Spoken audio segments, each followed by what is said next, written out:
presented by Balmo Music Hits. Music Zen Rakesh.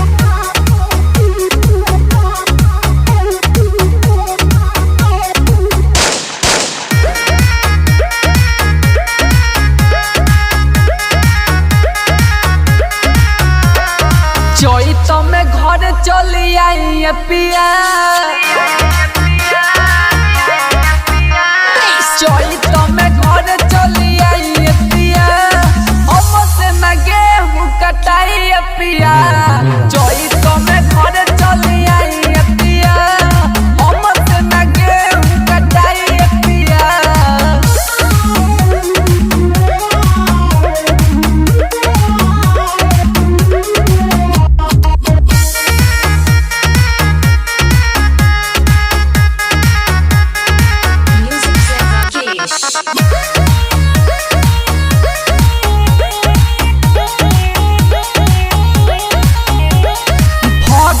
बाबे खूब तीसी जी हमें अकेले के तमीज जी घरे नया ये मरौआ ये राजा छोड़ दे हम हो के खिस जी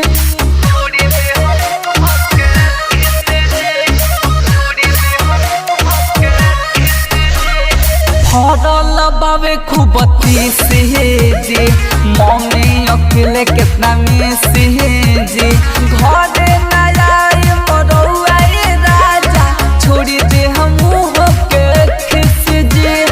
खेतवे में कुली झड़ जाइए पिया Presented by Balmo Music Hits. खेतवे में कुली झड़ जाइए पिया हम से न गेहूं कटाई पिया कोई तो में घर चली आई पिया हम से न गेहूं कटाई पिया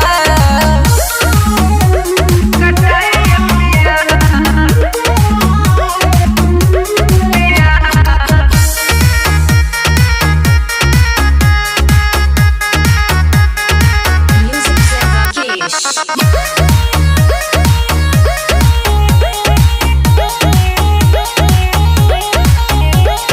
खेतों में बावे अनाज जी रौआ न बावे बुझात जी रुपया कमाए के चक्कर में पिया मिलो त नहीं सावत जी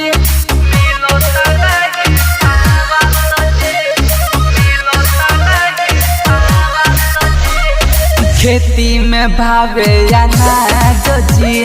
रौआ न बावे बुझात जी रुपया कमाए के चक्कर में पिया मिलो त नहीं समझ जी बहुत रे अनुप सच्चाई पिया बहुत रे अनुप